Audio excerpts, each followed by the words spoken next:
எங்கள் ஓட்டில் பிஎஸ்பி ஆட்சி நடந்தே தீரும் நடந்தே தீரும் நடந்தே தீரும் நடந்தே தீரும் எங்கள் ஓட்டில் சட்டத்தின் ஆட்சி எங்கள் ஓட்டில் சட்டத்தின் ஆட்சி எங்கள் ஓட்டில் பெகஞ்சி ஆட்சி எங்கள் ஓட்டில் பெகஞ்சி ஆட்சி நடந்தே தீரும் நடந்தே தீரும் நடந்தே தீரும் நடந்தே தீரும் ஜிந்தாபாத் ஜிந்தாபாத் ஜிந்தாபாத் ஜிந்தாபாத் எஸ்சிபிசி ஒற்றுமை எஸ்சிபிசி ஒற்றுமை எம்பிசி ஒற்றுமை எம்பிசி ஒற்றுமை மைனாரிட்டிஸ் ஒற்றுமை மைனாரிட்டிஸ் ஒற்றுமை ஜிந்தாபாத் ஜிந்தாபாத் ஜிந்தாபாத் ஜிந்தாபாத் SCBC unity SCBC unity MBC unities MBC unity minorities unities minorities unity ஜிந்தாபாத் ஜிந்தாபாத் ஜிந்தாபாத் ஜிந்தாபாத் பெகஞ்சி ஜிந்தாபாத் பெகஞ்சி ஜிந்தாபாத் ஜிந்தாபாத் ஜிந்தாபாத் ஜிந்தாபாத் ஜிந்தாபாத் ஆகாஷ் ஜி ஜிந்தாபாத் ஆகாஷ் ஜி ஜிந்தாபாத் ஜிந்தாபாத் ஜிந்தாபாத் ஜிந்தாபாத் ஜிந்தாபாத் ஆகாஷ் ஜி ஜிந்தாபாத் Akash G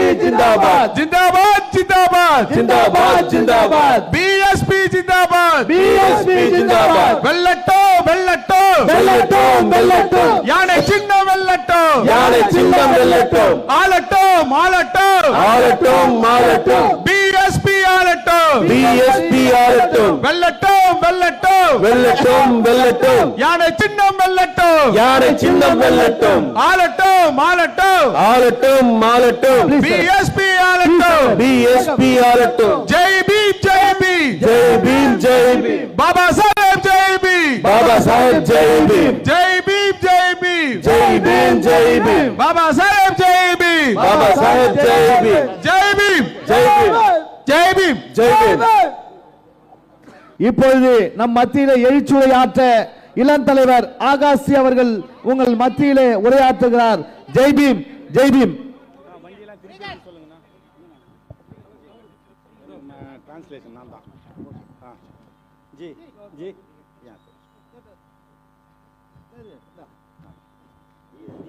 brother elder son is Regan Armstrong is Miller also is நம்முடைய சிறப்பு விருந்தினரான நம்முடைய நேஷனல் ஒருங்கிணைப்பாளர் ஆகாஷ் ஜி அவர்களுக்கு நம்முடைய மாநில செயலாளர் அண்ணன் கீனோஸ் ஆம்ஸ்ட்ராங் அண்ணன் அவர்களும் மற்றும் மாநில செயலாளர் அருமை சகோதரர் ரீகன் ஆம்ஸ்ட்ராங் அவர்களும் நினைவு பரிசு வழங்கி அவர்களை கௌரவிக்கின்றார்கள்.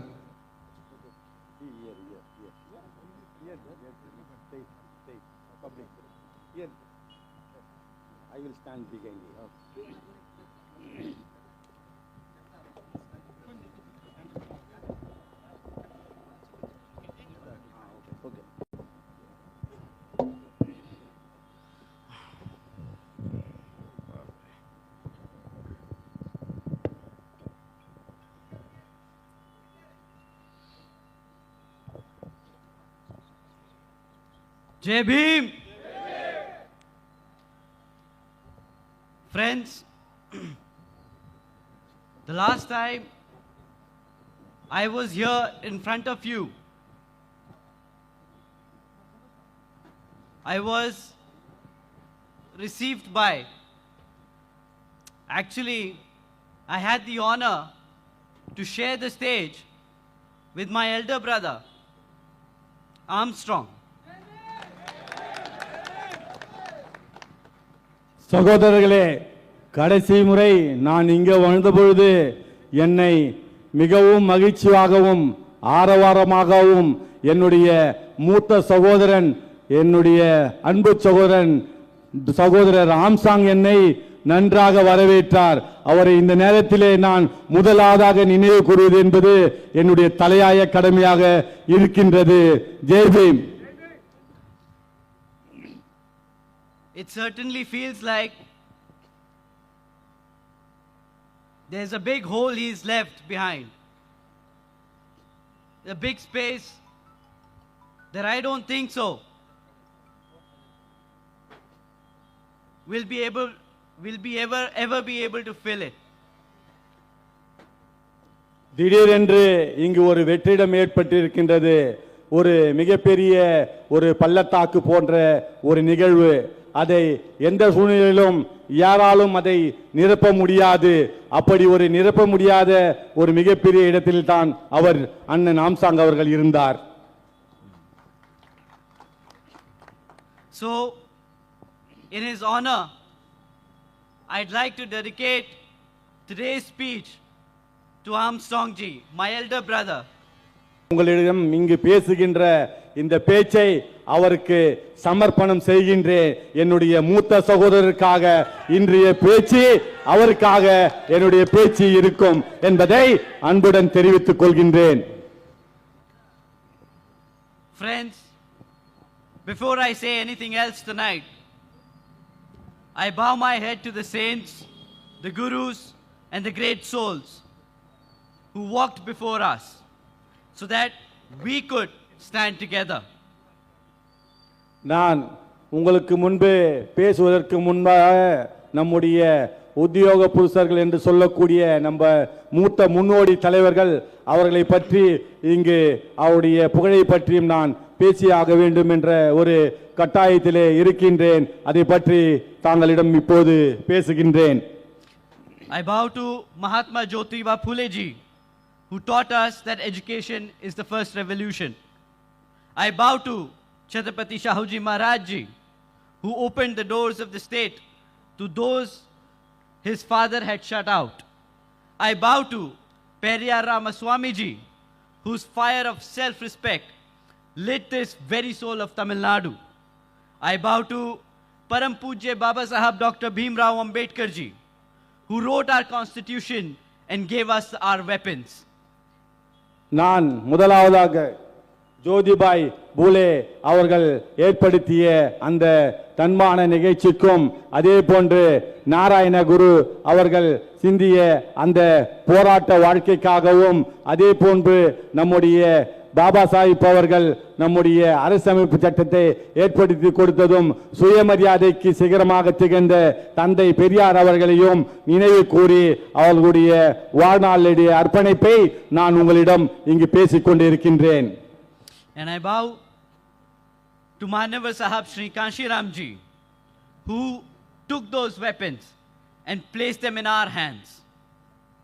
My comrades, tonight I also express my deepest gratitude with my whole heart to the National President of Bahujan Samaj Party, the 4-time Chief Minister of Uttar Pradesh, former Member of Parliament, the leader who we simply know as Adarniya Behan Kumari Mayawati ji.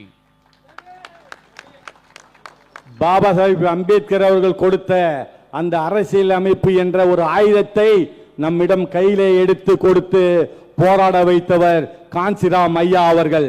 நம்முடைய காஞ்சிராம் ஐயா அவர்களுடைய அந்த கொள்கை தத்துவத்தை பின்பற்றி நம்முடைய பெகன் குமாரி Mayawati G அவர்கள் 4 முறை உத்தரப்பிரதேசத்துடைய முதலமைச்சராக இருந்து இந்த இயக்கத்தை கட்டுக்கோப்பாக நடத்தி கொண்டிருக்கின்ற ஒரு வீரமங்கை என்பதை உங்களிடம் சொல்லிக் கொள்வதிலே நான் மிக பெருமை அடைகின்றேன்.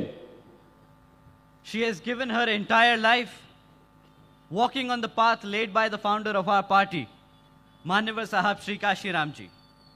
Through her sacrifice, her discipline, and her relentless struggle, she gave new political energy, new strength, and a new identity to the humanitarian movement of Baba Sahab Dr. Bhim Rao Ambedkar ji, the movement of self-respect and dignity.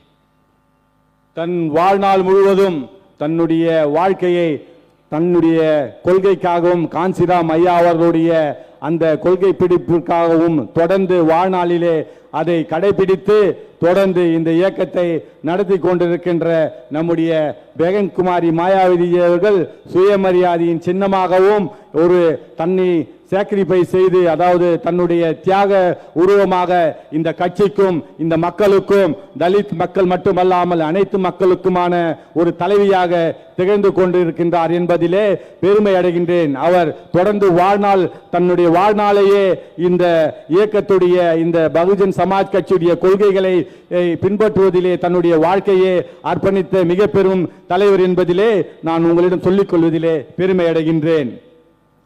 And by forming the government 4 times in a state as vast and as complex as Uttar Pradesh, she has set an example for the whole Bahujan Samaj that cannot be erased and cannot be denied.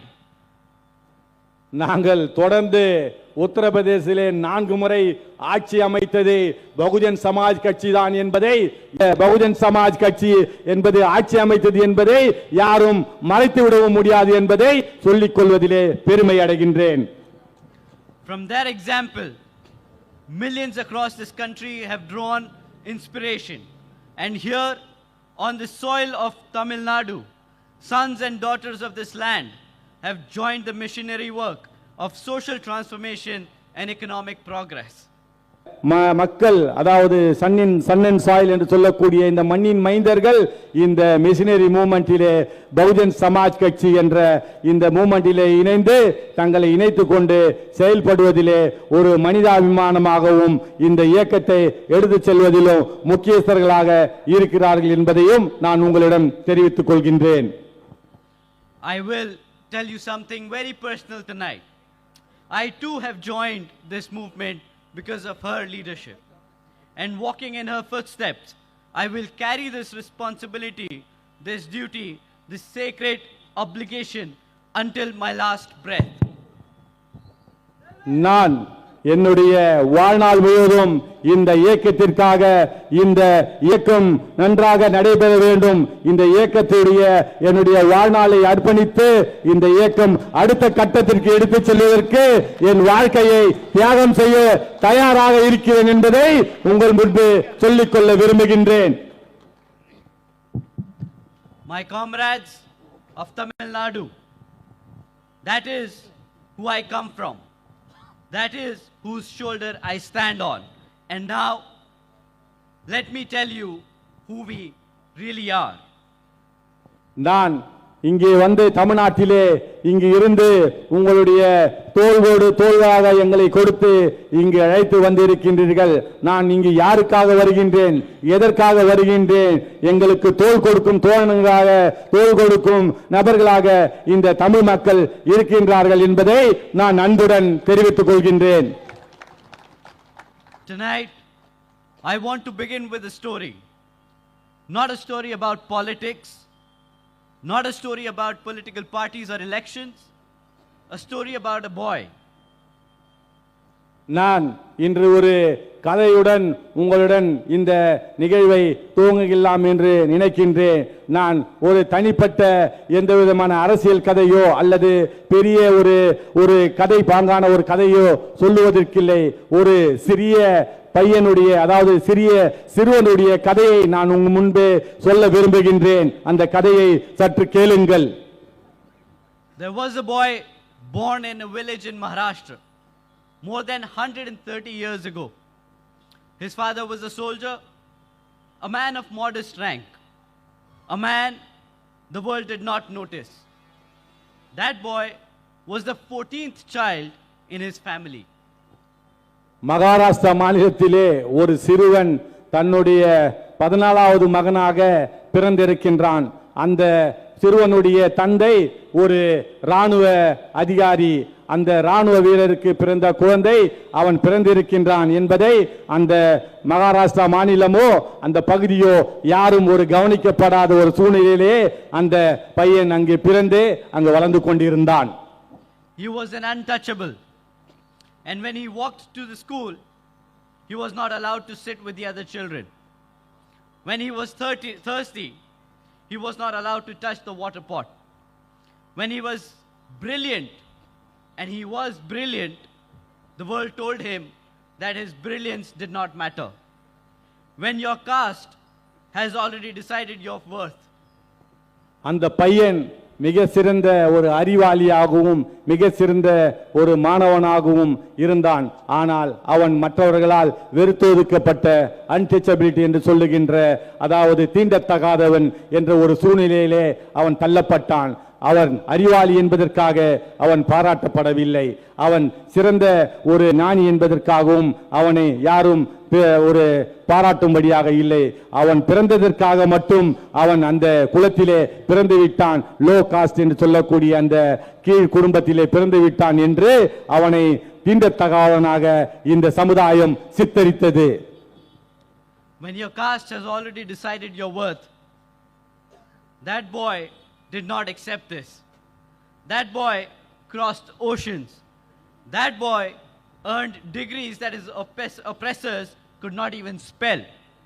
And that boy came back and wrote a constitution of the very same nation he was denied to study in. That would not give him water. That would not allow him to sit in the same classroom as his other fellow students. His name was Bhimrao Ramji Ambedkar. அந்த மகன் யார் ஒருவரால் தீண்டப்படாதவன், தண்ணீர் கொடுக்கப்படாதவன், இந்த எந்த குலத்தொழில் செய்கின்றார்களோ அவர்கள் அந்த ஜாதியிலே இருந்து தான் அந்த குலத்தொழிலை செய்ய வேண்டும் என்ற ஒரு வார்த்தையை அவரால் ஏற்க முடியவில்லை. இந்த நாட்டிலிருந்து கடல் கடந்து சென்றார். அங்கு பல பட்டங்களை படித்தார். அந்த பட்டங்களை படித்து இந்தியாவிலே எந்த இடத்திலே அவருக்கு தண்ணீர் கொடுக்க மாட்டேன் என்று சொன்னார்களோ, எந்த இடத்திலே தீண்டத்தகாதவன் என்று சொன்னார்களோ, அந்த நாட்டிற்காக இங்கு அரசியலமைப்பு சட்டத்தை ஏற்படுத்தி கொடுத்த மாபெரும் ஒரு தலைவனாக பாபா சாஹிப் டாக்டர் அம்பேத்கர் வந்தவன் தான் அந்த சிறுவன் என்பதை உங்களிடம் சொல்லிக்கொள்ள விரும்புகின்றேன். And now there is another story. Decades later, a man from Punjab looked at this very constitution and saw something the world had missed. He saw that the constitution gave the Bahujan the vote. He saw that the constitution gave Bahujan the vote, but the Bahujan had not yet learned to use it for themselves. So this man, a man with no family wealth, no dynasty, no inherited power, built a party from nothing, village by village, caste by caste, door by door, until a Dalit woman sat in the chief minister's chair in the largest state in India. His name was Manyavar Sahab Kanshi Ramji, and her name was Adarniya Behan Kumari Mayawati ji.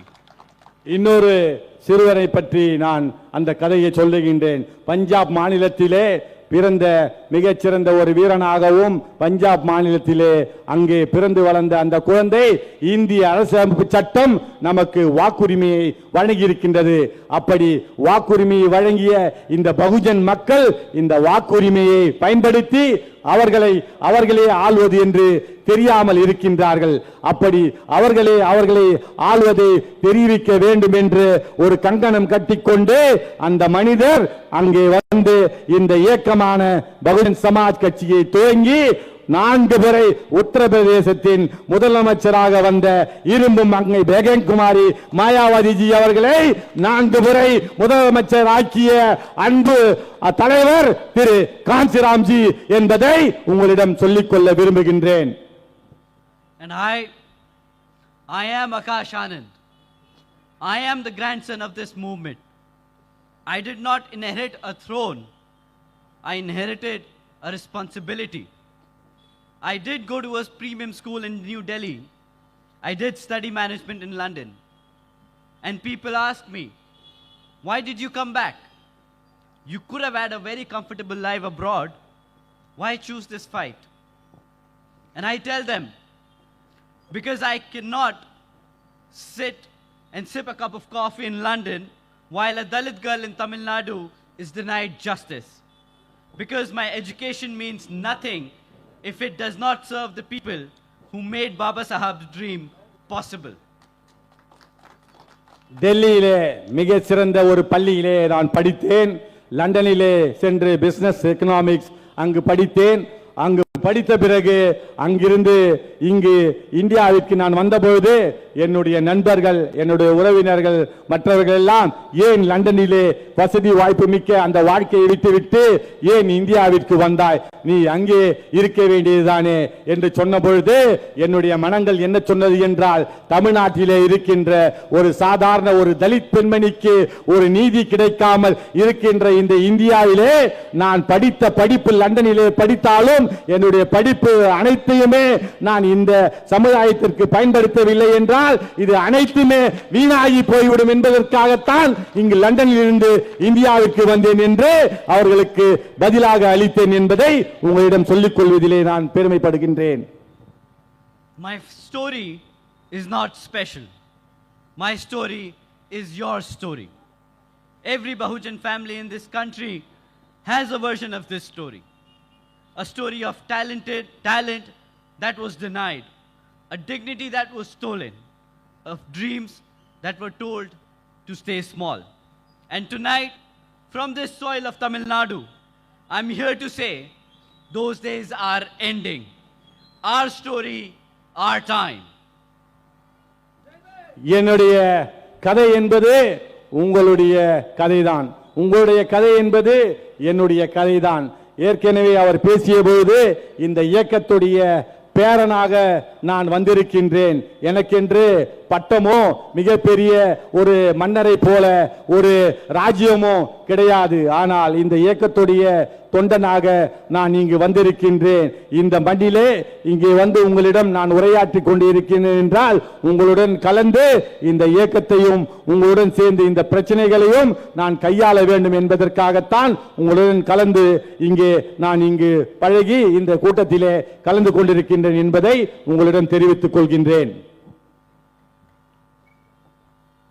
Friends, 76 years ago, Baba Sahab Dr. Bhimrao Ambedkar ji handed this nation a document, a sacred document, the Constitution of India. And written into that document was a promise of equality, a promise of dignity, a promise that no child born in this country would be measured by the caste they were born into, but by the character they build and the contributions they make to this nation.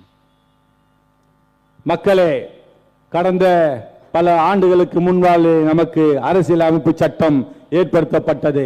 அப்படிப்பட்ட ஏற்படுத்தப்பட்ட அந்த அரசியலமைப்பு சட்டம் பாபா சாஹிப் அம்பேத்கர் அவர்களுடைய அந்த சட்டத்தின் அடிப்படையிலே யாரும் ஒருவர் பிறப்பால் உயர்ந்தவன் தாழ்ந்தவன் என்று கருத முடியாது. அவனுடைய திறமை, அவனுடைய அந்த வலிமை இவைகளை எல்லாம் வைத்து, அவனுடைய படிப்பு இவைகளெல்லாம் வைத்துத்தான் ஒருவனுடைய உயர்வு தாழ்வு தீர்மானிக்கப்பட வேண்டுமே வழிய ஒருவன் பிறந்ததினால் மட்டும் அவனை தீர்மானிக்க கூடாது என்று அரசியலமைப்பு சட்டத்திலே வகுத்து இந்த மக்கள் இந்த சாதியின் அடிப்படையிலே ஒருவன் உயர்ந்தவன் தாழ்வன் என்று சொல்வதை நிறுத்திக் கொள்ள வேண்டும் என்று நமக்கு ஒரு ஆவணத்தை இங்கு தந்துவிட்டு போயிருக்கின்றார். அந்த ஆவணம் தான் இந்திய அரசியலமைப்பு சட்டம் என்பதை தெரிவித்துக் கொள்கின்றேன். I stand before you tonight to tell you that promises have not been kept. Not in my India, not in my Tamil Nadu. நான் இன்று இரவு உங்களுடன் நின்று நான் உங்களுடைய வாக்குறுதியை தர விரும்புகின்றேன். அது நம்முடைய இந்தியாவிற்காகவும் நம்முடைய இந்த மக்களுக்காகவும் அந்த உறுதி என்ன என்பதை உங்களிடம் சொல்லுகின்றேன். The Constitution gave the scheduled caste, RSCs and OBCs the right to live without fear. But in Tamil Nadu, crimes against our communities increased by 40% in just 2 years. The Constitution gave every victim the right to justice. But here in Tamil Nadu, the conviction rate against our caste is merely 12%. That means for every one person convicted, 10 criminals walk the same street as our children. இங்கே தமிழ்நாட்டிலே, அதாவது இங்கு இருக்கின்ற குற்ற பின்னணிகளை பார்த்தீர்கள் என்றால் ஒவ்வொரு ஏற்கனவே இருந்ததை விட 40% குற்றம், அதாவது ஒடுக்கப்பட்ட தலித் மக்களுக்கு எதிராகவும் இங்கு பல குற்றங்கள் நிகழ்ந்து கொண்டிருக்கின்றன.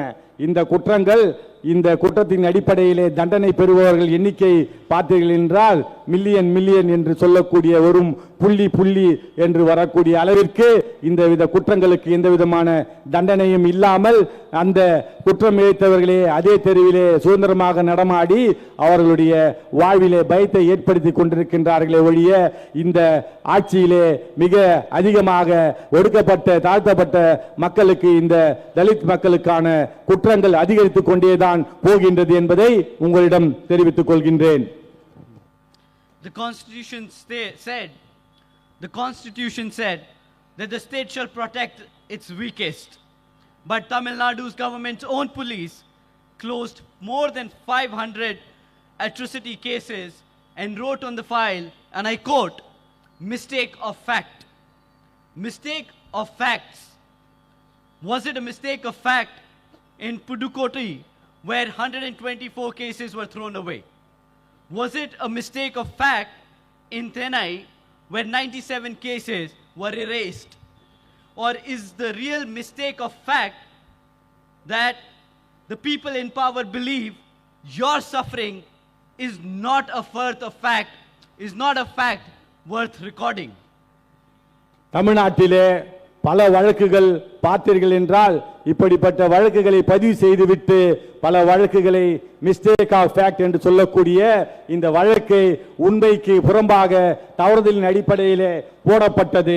அப்படி போடப்பட்ட வழக்கினால் இந்த SC/ST வழக்குகளை முடித்து வைக்கின்றேன் என்று புதுக்கோட்டையிலே 124 வழக்குகளிலும் சென்னையிலே 97 வழக்குகளையும் எந்த விதமான நடவடிக்கையும் இல்லாமல், அதாவது ப்ராசிக்யூஷன் என்று எதுவுமே எடுக்காமல், அந்த குற்றம் செய்தவர்களுக்கு தண்டனை எதுவும் அளிக்காமல் இந்த அரசாங்கமே இவர்களே சேர்ந்து மிஸ்டேக் ஆஃப் ஃபேக்ட் என்று சொல்லக்கூடிய அந்த தருணத்திலே இந்த வழக்குகள் எல்லாம் முடித்திருக்கின்றார்கள் என்றால் இந்த மக்கள் என்ன என்று சென்று தெரிந்து கொள்ள வேண்டும் என்றால் நீங்கள் தான் அந்த பொறுப்பை தவறு செய்து இது போன்ற அரசாங்கங்களை தேர்ந்தெடுத்து மிஸ்டேக் ஆஃப் ஃபேக்ட் செய்திருக்கின்றீர்கள் என்பதை உங்களிடம் சொல்லிக் கொள்ளுகின்றேன். In 2023, 74 Dalits were murdered in this state. Over 135 Dalit women were raped, out of which, and it's a sad fact, that over 100 of them were just minor girls. 100 girls, and I want you to hold that number tonight, not as a statistic, but as a face, as your own daughter, as your niece, as the girl next door who walks to the school. இந்த 2023 வாக்கிலே 97 தலித் இளைஞர்கள் கொலை செய்யப்பட்டிருக்கின்றார்கள். 100க்கும் மேற்பட்ட பெண்கள் பாலியல் கொடுமை செய்யப்பட்டிருக்கின்றார்கள். குழந்தைகளை மிகவும் கொடுமைப்படுத்தி குழந்தைகளுக்கான போஸ்கோ வழக்குகளையும் இந்த குற்றங்களையும் இங்கு ஈடுபட்டிருக்கின்றார்கள். இதை பற்றியெல்லாம் எந்த விதமான பெரிய நடவடிக்கைகளும் இந்த அரசாங்கம் எடுப்பதில்லை. கான்ஸ்டிடியூஷன் என்பது இவர்களுக்கு இந்த உரிமையாக மக்கள் எந்தவித அச்சமுமின்றி வாழ்வதற்கான உரிமையை வழங்கியிருக்கின்றது. அப்படிப்பட்ட இருக்கும்போது இந்த அரசுகள் அதற்கான உரிமையை சரியான முறையிலே பாதுகாப்பு தவறிக் கொண்டிருக்கின்றன. அப்படி பாதுகாப்பு தவறிக் கொண்டிருக்கின்ற அரசாங்கத்தையே நாம் ஏன் தொடர்ந்து தேர்ந்தெடுக்க வேண்டும் என்பதை உங்களிடம் கேட்டுக்கொள்கின்றேன். And these are only the cases that were reported. The United Nations says in India only 1 in 10 crimes reach a police station. So the real number is not 100, the real number is over 1,000. And this is the state that claims that Dravindran model is the future of India. I ask you, whose future are they talking about? அதாவது இங்கு நடைபெறுகின்ற குற்றங்களிலே 10க்கு 1 குற்றங்கள் மட்டும்தான் இங்கு பதிவு செய்யப்படுகின்றன. அப்படி பதிவு செய்யப்படுகின்ற அந்த குற்றங்கள் ஐநா சபையின் மூலமாக சொல்லுகின்ற வார்த்தைகள் என்றால் 100 குற்றங்கள் நடைபெறுவதென்றால் அதிலே 10 குற்றங்கள் தான் பதிவு செய்யப்படுகின்றன. அப்படி பதிவு செய்கின்ற இந்த குற்றங்கள் இந்த இந்தியாவிலே பொறுத்தவரை மிகவும் புகார் கொடுப்பதற்கு கூட தயங்குகின்றார்கள். அப்படி மிக குறைந்த அளவிலே இங்கு வழக்குகள் பதிவு செய்யப்படுகின்றன. அப்படி வழக்குகள் பதிவு செய்யவில்லை என்றால், இவ்வளவு வழக்குகள் பதிவு செய்து தண்டனைகள் பெற்றுத்தரவில்லை என்றால் இந்த மக்களை நீங்கள் திராவிட மாடல் என்று சொல்லக்கூடிய இந்த அரசுகளை தேர்ந்தெடுக்கின்றீர்கள். இவர்கள்தான் இதற்கு பொறுப்பேற்க வேண்டும் என்பதை நீங்கள் இன்னும் புரிந்து கொள்ளாமல் இது போன்ற குற்றங்களை தடுக்காமலும் இருக்கின்றார்கள் என்பதை தெரிவித்துக் கொள்கின்றேன். Friends, the lie they want you to believe, they will try to tell you something.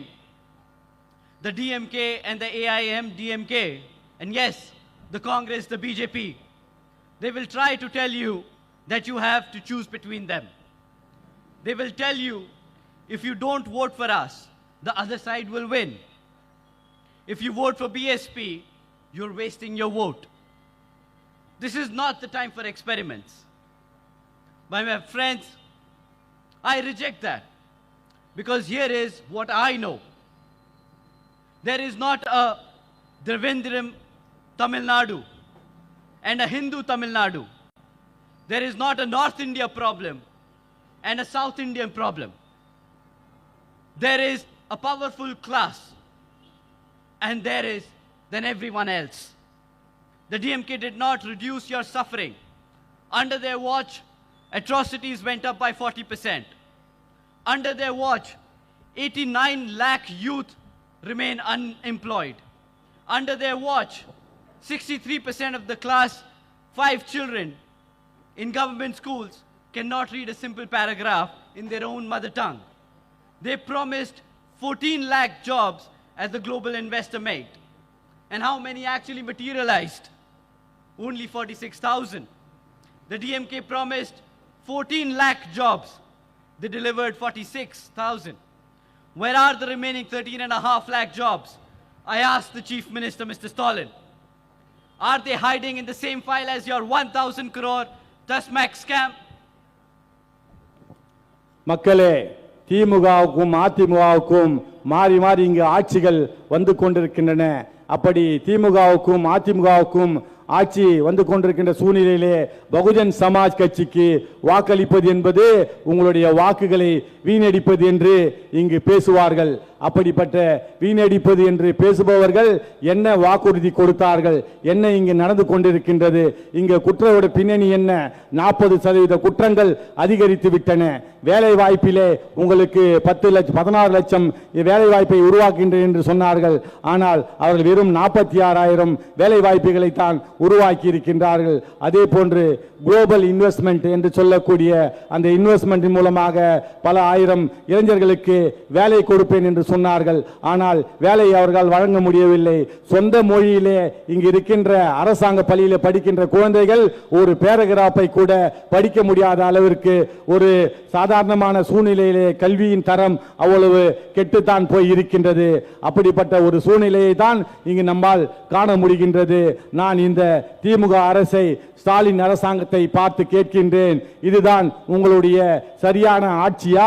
இப்படிப்பட்ட இளைஞர்களுடைய வாழ்க்கையும் நீங்கள் கொடுத்த வாக்குறுதிகளையும் எந்த விதத்திலும் நீங்கள் காப்பாற்ற முடியாமல் ஆட்சி செய்வதுதான் உங்களுடைய சரியான ஆட்சியா என்று இந்த முதலமைச்சரை பார்த்து நான் கேள்வி கேட்கின்றேன். And while your children cannot read, while your graduates cannot find work, the ED discovered a 1,000 crore rupee scam in the Tasmac, the state liquor company.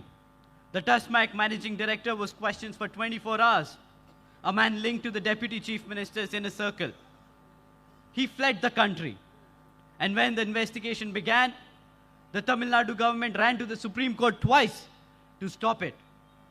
If you have nothing to hide, why are you hiding at all? தொடர்ந்து இந்த டாஸ்மாகிலே நடைபெற்ற 1000 கோடி ஊழல் அங்கு உதயநிதி ஸ்டாலின், அதாவது துணை முதலமைச்சர் என்று சொல்லக்கூடிய அவருடன் தொடர்புடைய அந்த மந்திரியோடு தான் இருக்கின்றது என்று இங்கு 1000 கோடி ஊழலை இடி வந்து இங்கு கண்டுபிடித்தது. ஆனால் தொடர்ந்து 2 முறை சுப்ரீம் கோர்ட்டிற்கு சென்று அந்த வழக்கை நீங்கள் எடுத்து சென்று என்ன செய்தீர்கள்? பல 1000 கோடி ஊழலை அரசாங்க கழக நிறுவனத்திலே டாஸ்மாகிலே நீங்கள் ஊழல் செய்திருக்கின்றீர்களே, இது உங்களுக்கு சரியான காரணமா என்று சொல்லுங்கள் என்பதை தெரிவித்துக் கொள்கின்றேன். They tell you they are the party of Periyar Ramaswamiji. But Periyar Ramaswamiji taught us self-respect. Self-respect is not measured by slogans you shout. It's measured by the schools you build, the justice you deliver, and the corruption you refuse to tolerate. On every count, they have failed the children of Periyar Ramaswamiji. And so, I say to Tamil Nadu tonight, you are not wasting your vote when you vote for yourself. You are wasting your vote every time you hand it to someone who hands you nothing in return. EVR Periyar Ramasamy ஐயா அவர்களுடைய கொள்கைகளை இங்கு பின்பற்றுகின்றோம் என்று சொல்லுகின்ற இந்த மாநிலத்திலே குழந்தைகள் ஒரு பேராகிராஃப் கூட படிக்க முடியாத சூழ்நிலையும் மற்ற அவர்களுடைய சுயமரியாதைகளும் மற்ற விவகாரங்களும் அனைத்திலும் பாதிக்கப்பட்ட ஒரு மாநிலமாக இந்த மாநிலம் இருக்கின்றது. அப்படிப்பட்ட ஒரு மாநிலத்திலே நீங்கள் ஆட்சி நடத்துகின்ற விதம் பார்த்தீர்கள் என்றால் இந்த மக்களுக்கு எதிரான ஆட்சியாக தான் இருக்கின்றதே ஒழிய அது இந்த மக்களுக்கு ஆதரவான ஆட்சியாக, ஏழை மக்களுக்கு எதிரான ஆட்சியாகத்தான் இருக்கின்றது. இருக்குமே ஒழிய இது சரியான ஆட்சியாக இருக்க முடியாது என்பதை உங்களுடைய நடவடிக்கைகள் காட்டுகின்றது என்பதை தெரிவித்துக் கொள்கின்றேன். But when I speak the same language, when I give the same message again and again in the southern part of the country, people often come back to me and ask, Akash, this sounds very good, but can Bahujan really be governing the states of southern part of the country? And I would like to tell them, my friends, we already have. When Adaraniya Behan Kumari Mayawati ji became Chief Minister of Uttar Pradesh, it was not a symbolic win. It was a systematic change that had happened, that took place in the country. நான் தென் மாவட்டங்கள் தென் மாநிலங்களிலே வரும்பொழுது இங்கு வருகின்ற பொழுது இந்த நிகழ்ச்சி இந்த பாடல் சரியாக இருந்தது, நீங்கள் இந்த கருத்து சரியாக இருந்தது, இப்படி எல்லாம் என்னை தென் மாநிலத்திலே வந்து பேசுகின்றீர்கள் என்று என்னுடைய நண்பர்கள் எல்லாம் கேட்பார்கள் மற்றும் என்னுடைய அந்த கட்சியுடைய தொடர்புடைய நபர்கள் எல்லாம் கேட்பார்கள்.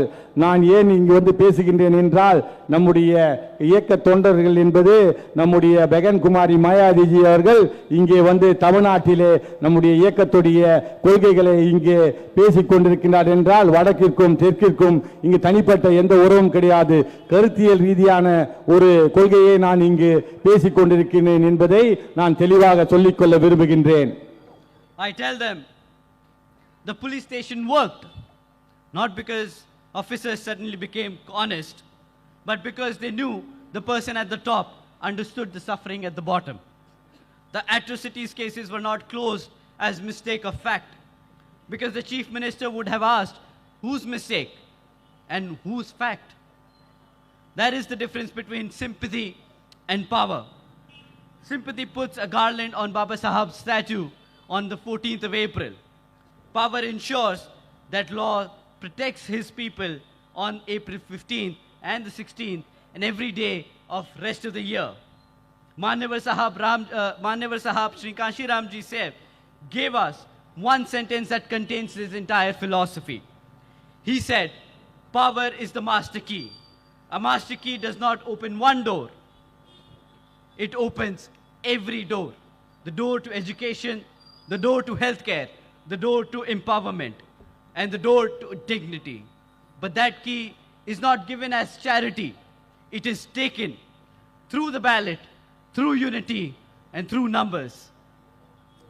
இங்கே அனைத்து பூட்டுகளின் திறவுகோலாக மாஸ்டர் கீ என்று சொல்வது அரசியல் அதிகாரம்தான் என்பதனால்தான் அந்த மாஸ்டர் கீ என்பது ஒரே ஒரு டோரை மட்டும், அதாவது ஒரே ஒரு கதவை மட்டும் இங்கு திறக்காது.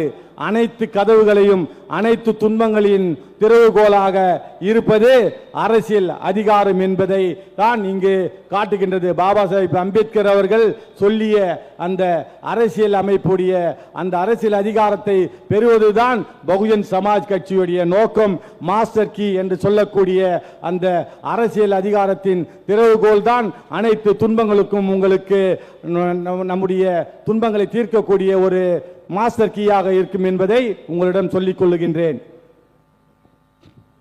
Friends, so tonight, standing on this Asian soil, the soil where Periyar Ramaswamy Swamiji lit the fire of self-respect, where Ithyon Thas sowed the seed of Dalit consciousness, where Baba Sahab Dr. Bhim Rao Ambedkar ji found its most passionate defenders, I want to tell you what I see. I see a Tamil Nadu where a Dalit girl walks to school without fear, where her teacher does not send her to clean the toilet, where she sits in the front row, and when she raises her hand to answer, the answer matters more than her surname. மக்களே, பெரியார் அவர்கள் கொடுத்த அந்த self respect மூமெண்ட்டும் Baba Sahib Ambedkar அவர்கள் இயற்றிய இந்த அரசியலமைப்பு சட்டமும் இங்கே ஒரு தலித் குழந்தை சென்று நீ டாய்லெட்டிலே போய் அந்த இடத்தை சுத்தம் செய்துவிட்டு வா என்று ஒரு டீச்சர் சொல்லி அனுப்புகின்றார். அப்படிப்பட்ட ஒரு டீச்சர் சொல்லி அனுப்புகின்ற அந்த நிகழ்வும் அதே போன்று ஒரு குழந்தை எந்த நேரத்திலும் ஒரு பெண்மணி எந்த ஒரு பிரச்சனையும் இல்லாமல் ஒரு தலித் பெண்மணி நள்ளியூரிலும் நடக்க முடிகின்றது என்று கேட்டால் அவர்களுக்கு எதிரான குற்றங்கள் தான் அதிகமாக இருக்கின்றது. ஏன் மிஸ்டேக் ஆஃப் ஃபேக்ட் என்று பல வழக்குகளை முடிக்கின்றீர்கள்? யாருடைய அந்த குற்றம் மிஸ்டேக்காக இருக்கின்றது என்பதை இந்த அரசாங்கம், இந்த முதலமைச்சர் கேள்வியை எழுப்ப வேண்டும் என்று உங்களிடம் சொல்லிக் கொள்ளுகின்றேன். I see a Tamil Nadu where when a crime is committed against a scheduled caste person, the police officer does not close the file on him. He opens it, he investigates, he makes arrests, and the court does not acquit 10 out of 11 people. The court convicts because the system works. I see a Tamil Nadu where a young graduate from Pulkodoti does not need to beg for a government job that never comes. Where the 14 lakh jobs that were promised are not just in press releases, but in a factory, in a hospital, and in a school. I see a Tamil Nadu where government hospital beds are not empty because there are no doctors. Where a pregnant woman in the Chennai does not arrive to find that 12 of the obstetricians posts are vacant. Where healthcare is not a building with a ribbon to cut for cameras, but a system staffed with people who care. I see a Tamil Nadu where the state budget is not a mystery, where 1,000 crore rupees do not disappear into liquor scams, and where 21% of revenue does not go to paying interest on debts taken for programs that were never delivered.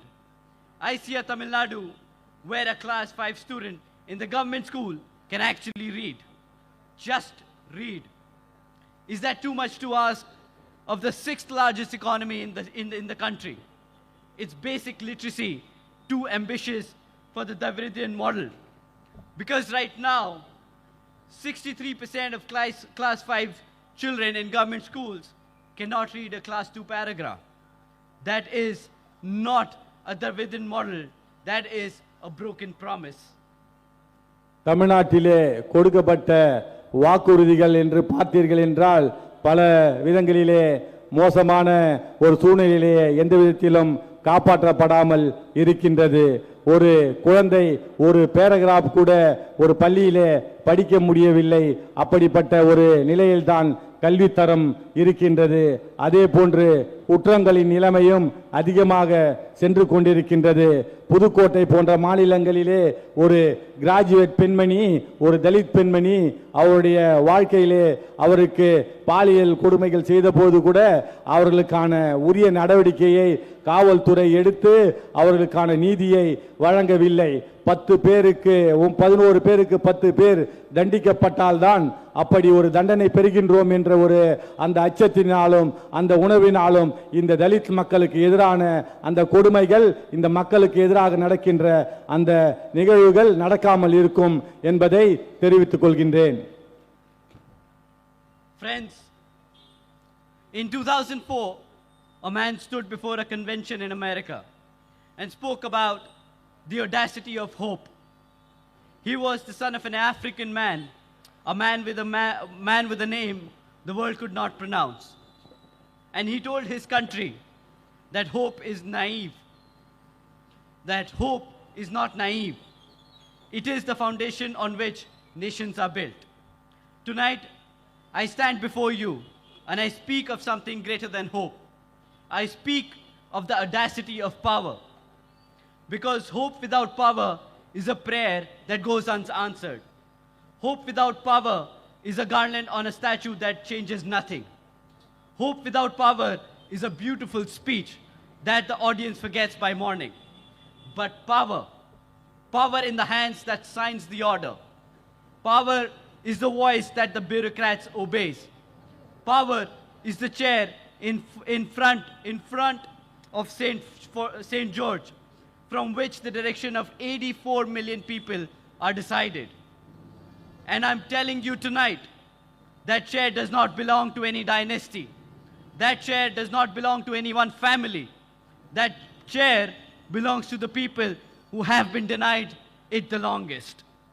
Baba Sahab Dr. Bhimrao Ambedkar ji gave you the right. Periyar Ramaswamy ji gave you the fire.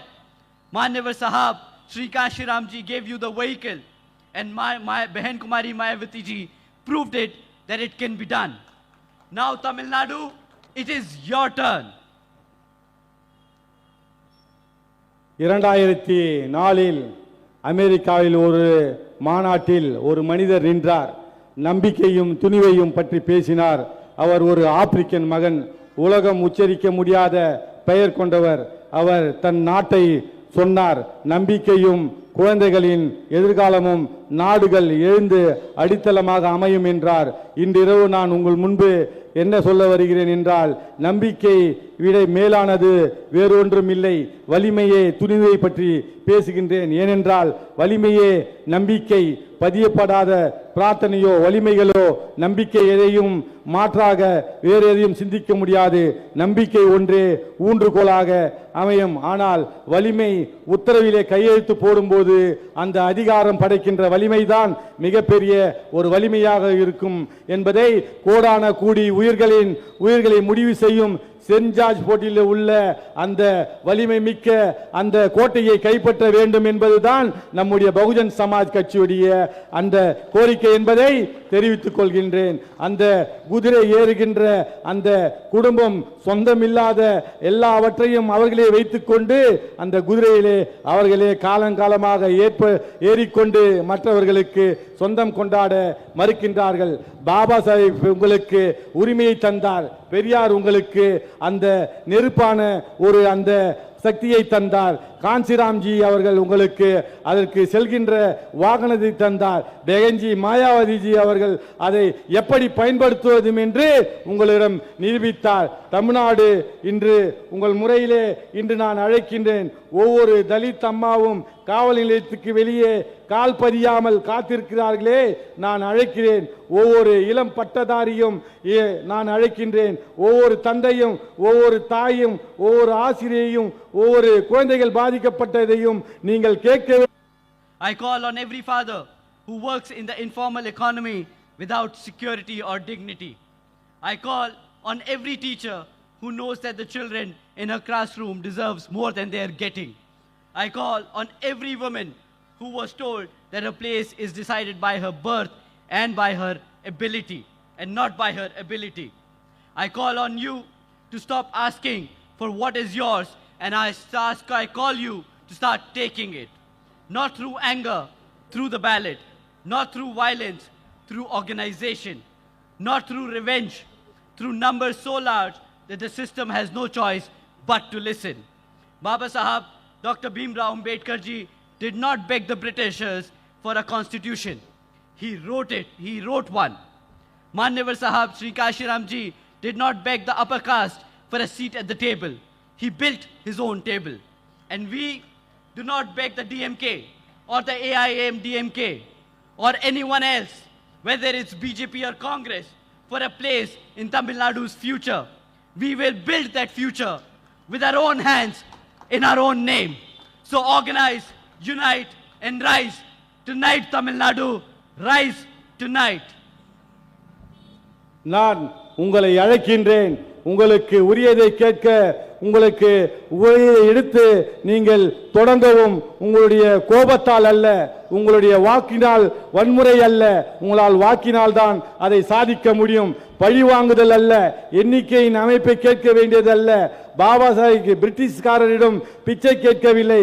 அரசியலமைப்பு சட்டம் என்ற ஒரு சட்டத்தை வைத்து அவர் எழுதியதின் வாயிலாக பல விஷயங்களை அவர் சாதித்தார். காஞ்சிராம்ஜி அவர்கள் மேஜையில் இடம் கேட்கவில்லை, அவர் சொந்த மேஜையை கட்டினார். திமுக அதிமுக எவரிடமிருந்து தமிழ்நாட்டில் எதிர்காலத்திலும் ஒரு இடத்தையும் நாங்கள் பிச்சை கேட்க மாட்டோம். அந்த எதிர்காலத்தை நாமே கட்டுவோம், நம் கைகளாலே கட்டுவோம், நம் பெயராலே ஒரு இயக்கத்தை கட்டி வருகின்றோம். அதுதான் பகுஜன் சமாஜ் கட்சி என்பதை தெரிவித்துக் கொள்கின்றேன்.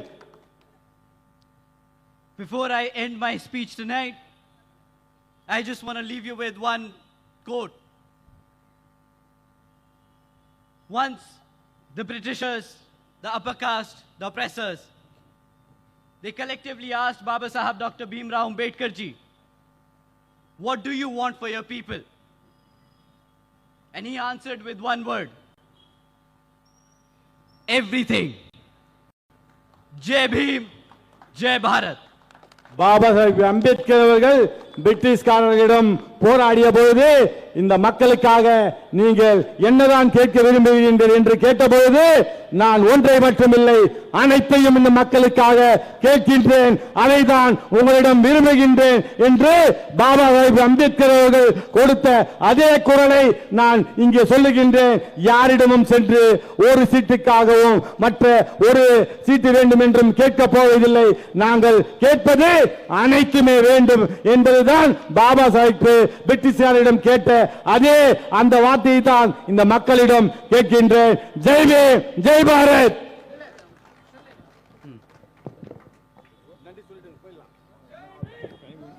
எழுச்சிமிகு உரை கொளத்தூர் தொகுதி அதிரும்படியான நம்முடைய ஆகாஷுடைய எழுச்சி உரையை தொடர்ந்து நன்றி உரையாற்றி கூட்டத்தை நிறைவு செய்வார் மாநில செயலாளர் ரீகன் அவர்கள்.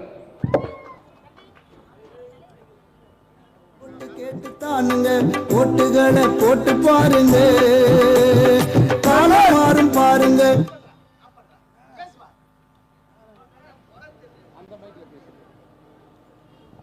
தேவி, இந்த வேட்பாளர் அறிமுக கூட்டத்துக்கு வருகை தந்த ஆகாஷ் ஆனந்த்ஜி மற்றும் ராம்ஜி கௌதம், சுரேஷ் ராவ், தன்மான தலைவர் டாக்டர் டி ஆனந்த்ஜி மற்றும் மாநில மாவட்ட தொகுதி பகுதி நிர்வாகர் மற்றும் பொறுப்பாளர் அனைவருக்கும் நன்றி நன்றி நன்றி.